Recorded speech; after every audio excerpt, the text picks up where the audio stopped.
Hello, this is Sarah Sabin, Executive and Team Coach here in the Leading in the Modern Way video interview series. And I am super excited to have with me here today Nick Bacon, who is founder and managing director at Mainstream Media. Nick, welcome to the show, and could you briefly introduce yourself to my listeners? Sure. Yeah. Thanks for having me, Sarah. Excited for our conversation today. I'm a filmmaker by trade. I went to school for it. I worked in TV for a long time, but about 12 years ago, I kind of saw the writing on the wall around live streaming, virtual events. Saw that was going to be become a big thing. So started a company in 2013 called Mainstream Media, which was a bit tongue-in-cheek at the time. Just wanted for SEO purposes to have stream in the name. That proved to be a bad idea once there was a certain president in the United States who started kind of speaking ill of the mainstream media. So I got a lot of very angry emails and phone calls thinking that I was the mainstream media he was referring to. I am not. But started my company in Chicago, focusing on events and bringing events, local events to global audiences. Obviously, that was very important during the pandemic. We did a lot of work with virtual events, and now we're kind of transitioning back into this hybrid universe where we are going on site and working with people to figure out how to capture an event and turn it into a pixel perfect show. Perfect. So, pretty interesting origin story with the name of the company. Unfortunate turn of events, but never mind. Yeah, you know. Apart from that, I mean, what other kind of significant challenges did you face at the beginning of the business, and how did you overcome some of those challenges? Yeah, that's a good question. I'm originally from Virginia, but started my company in Chicago when I more or less threw a dart at the wall and decided that Chicago was going to be an interesting place to go. The biggest challenge that I had at the very beginning of my business was just figuring out how to find clients, how to grow in a city where I didn't necessarily know people, where I didn't really have a network. And so I think the way that I overcame that was by focusing on my digital marketing skills. I had done some work at PR firms, done some work with website building, things like that. So I was roughly familiar with SEO. So built up my kind of digital properties and focused on getting messages out that way. Really just imitating the competitors that I saw in the space who were doing really good work. Diving into their sitemaps, figuring out what kind of pages they were doing, what kind of blog content they were doing, all of that stuff, what kind of ads they were running. So started really scrappy, but leveraged that digital megaphone to get the word out about myself, to find people, and ultimately ended up gaining a few clients through that.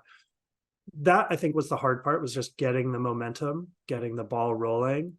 Once that ball kind of started, then so much of this becomes referrals, word of mouth, things like that. So, my philosophy is just do good work for good people, and the profits and the revenues will come. So 10 years later, here we are. Yeah, and I want to highlight a couple of things you've said. So number one, at the beginning, when you were trying to get people on board to start with as clients, you were modeling what other companies that you admired were doing. And you might not have thought of it as mentorship or modeling, but we can look around us, and if something resonates with us as a way of doing something, you often don't need to reinvent the wheel. And the other point is, as you go along, it's about doing good work for clients, because that's how you're going to be a business that's around in 5, 10, 15 years from now, because you simply build upon what is already there. so much of that is in the creative process. As a filmmaker, my practice was to expose myself to the work of great artists, great filmmakers, and use that to improve my practice. And I think the same is true in business, where I want to look around and see people who are doing great work, and I want to be inspired by that and leverage that success. To your point, you don't have to reinvent the wheel, though there is this kind of entrepreneurial drive when you're starting your business to reinvent everything, to say that, like, I'm going to be the pioneer in this or that. And so really, focusing in on the thing that you want to be successful at is extremely important. Mm. And yeah, I mean, whilst innovation is a good thing, and absolutely entrepreneurs need to innovate, you don't need to reinvent every single business process from Exactly. scratch. Exactly. So I'd love to know, you're 10 years into your journey now. What are the things that are keeping you up at night now, that if you could sprinkle magical pixie dust all over it, you would do that? Yeah. In a funny way, it's the same stuff keeping me up now that was keeping me up 10 years ago, which is just, I'm driven by creating something that is amazing. I want to put something into the world that's never been done before. So, whereas 10 years ago the scale was smaller, now I'm working on different scales with much larger crews, much larger shows. I'm still, every night I'm going to sleep and I'm thinking, like, did I do this? Is this graphic going to be great? Is this client happy with the work that I'm doing? So I think that's the main thing. What's different from 10 years ago is I am much more focused on building my team and building the skills of those around me than I am on demonstrating my capacities. I think that my impact on the world will be much greater if I'm able to build up my team.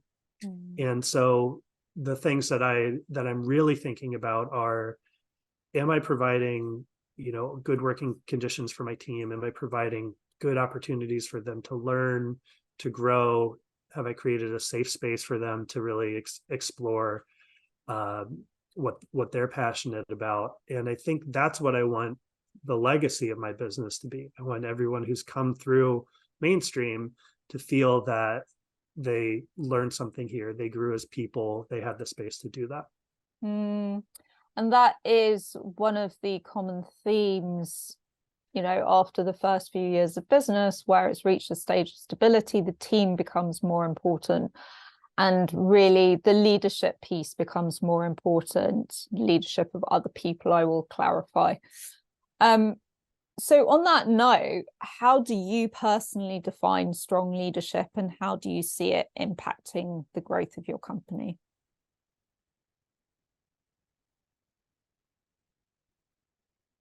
Yeah, I think that there are a few different ways that leaders can lead, but at the end of the day, it has to be values driven. You have to walk the walk. You have to walk the walk. People need to see you executing in the exact same way that you expect them to execute. And I think if you hold yourself to a high standard, that encourages other people to hold themselves to a high standard as well. But it's also important as a leader to demonstrate that work isn't the only thing. I have 2 kids, I have a wife, a family, and I make sure that my employees, my clients, my vendors all know that, look, I'm going to take time. I'm not available during dinner because I'm making dinner. That's family time. So, and I think that does get back to values, right? So for me, having a work that creates a life is more important than having a life that is centered around work. So that's a value that I want to share with everybody that I work with as well. Hmm. And it's really interesting because I'm hearing that in two pieces. It's one thing having values, it's quite another living those values. Because a lot of companies, for example, will create values that are at odds with what is actually going on in terms of day-to-day behavior. And at the end of the day, people see what you do, not what you say that they should do, right? So if you are in the trenches with the team, showing a good work ethic, then it's more likely that they will as well. If you are demonstrating work-life balance, it's more likely that other people will as well. So I'm really pleased that you said, you know, not only do you have these values, but you also gave examples of how you demonstrate those values. Yeah, I mean, I think we're on probably our fourth or fifth draft of our company value statement, mission statement. It feels like every year there's something to change or add or modify, whether we're responding to things that are happening culturally or things that we've learned internally. The but the important thing is not necessarily the words that you put on paper; it's the actions that you perform around others. Hmm. And it's interesting, again, I want to hone in on this point. It's not like mission and values are done once and then you put it in a drawer and forget about it. It's an evolving thing, and it might not change drastically unless, you know, a company pivots quite drastically, but coming back to it, to review it, to check that it really still reflects what's going on at the company at that stage is a good exercise to do. And also because we learn by repetition, we learn by reminder. If we do something a year ago and we don't revisit it, we tend to forget about it. Yeah, and I mean, I think it makes sense to say that your mission and your values are going to change based on the situation that you find your business in, right? Like when the pandemic hit, our we became all about adaptability, right? Because and everybody did. So all of a sudden, all of these efficiencies that we created, all of these protocols that we created, were no longer relevant. And even though back then efficiency was one of our values, we wanted to be very efficient so we could be so that again we could have that work-life balance and not get drawn into these long projects. Even though we had all of that, that got thrown out the window because we were responding to the world in a very rapid way. So yeah, the mission and values is a continuous conversation that needs to happen in a business. Mm, yes, I'm going to highlight the two words continuous conversation because I particularly like that. So in terms of your own development as a leader, how have you personally invested in yourself as a leader, and what steps do you take to continue to grow and learn in your role? Frankly, I think the biggest investment that I've made in myself as a leader is investing in my mental health. Mhm. I think that when I started my company, I was in my 20s and I was invincible, right? Because everybody is when they're 24. Uh, Over time, I realized that maybe that wasn't the case, and that maybe I needed to spend more time developing myself, looking inward, in order to be the best leader that I could for my team. So, I don't know if I guess we're kind of in a cultural place where it's okay to talk about this kind of stuff now, but certainly wasn't 10 years ago, certainly wasn't when I was growing up. When starting a business, I suffered from depression, suffered from anxiety, things like that. And it's only in the last few years that I realized those were things that were really holding me back from being a leader. So doing the things that help resolve that, making sure I'm eating well, making sure I'm getting exercise, uh, you know, going to a therapist if that's the route you need to take, getting medication if that's the route that you need to take. just recognizing that we're not invulnerable, and that we have in order to be the best person for our team, we have to be the best person for ourselves. And that means asking for help when we need it. And it means accepting help when it's being offered to us. Thank you for sharing vulnerably there, because, mental health is a huge topic in general, but it's more huge even for entrepreneurs. So the rate of depression amongst entrepreneurs is more than it is amongst the average population. And they are more likely to suffer from things like ADHD, chronic anxiety, depression, etc. And, if people don't talk about it, then, you might think, well, it's just me fighting all alone as an entrepreneur in my little bubble. And that feeling is really prominent, especially in your early years as a business owner, as an entrepreneur, that feeling of being alone, right? Because even when you build a team, there's going to be space between, you and the folks that you hire. It's really hard to find that kinship, where, my wife works at a company. She's a landscape architect, and so she's friends with all the other people in her department, right? They can grab a beer after work and have a good time. As an entrepreneur, there's sometimes kind of guardrails around doing that kind of stuff.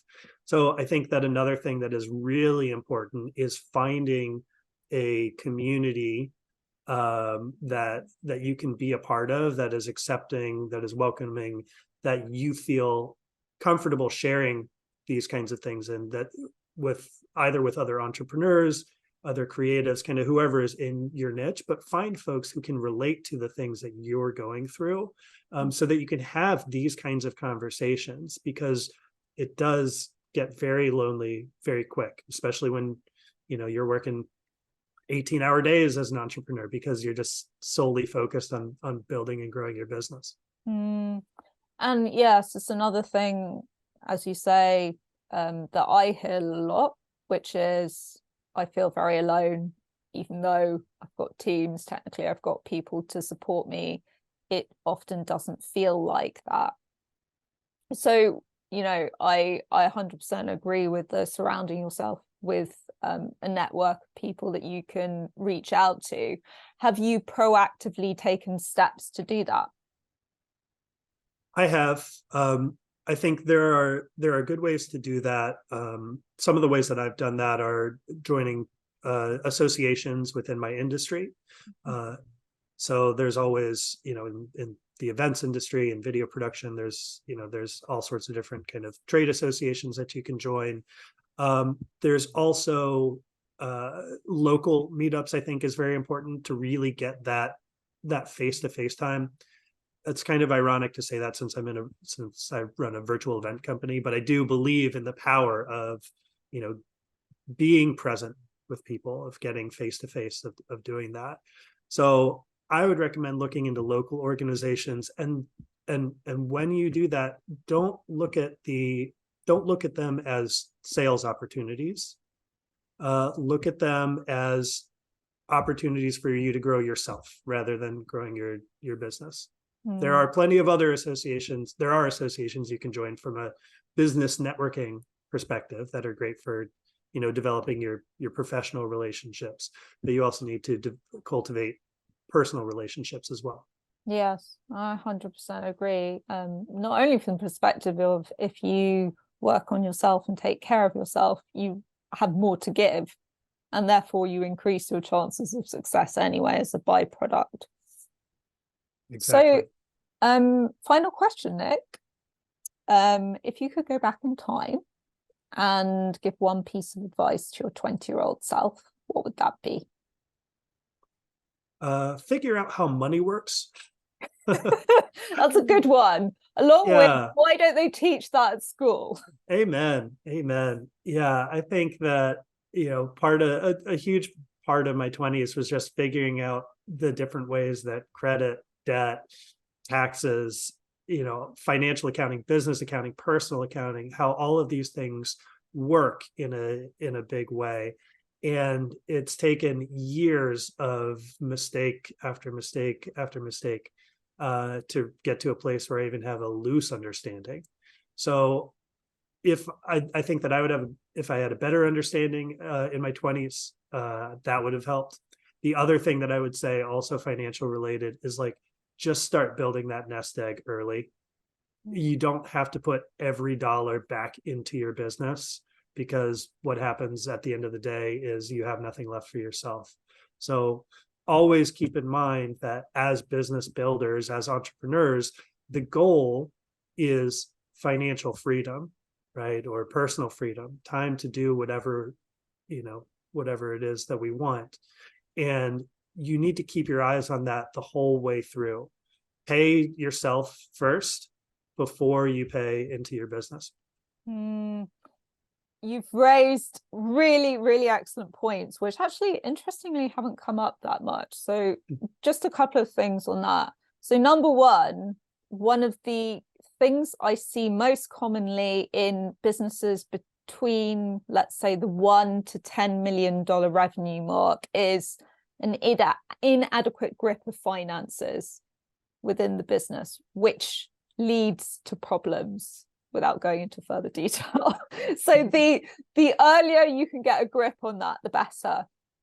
And secondly, I know a lot of entrepreneurs don't pay themselves first, but again, you need a certain amount to live. You are also someone that is important to the company, so you should be paying yourself.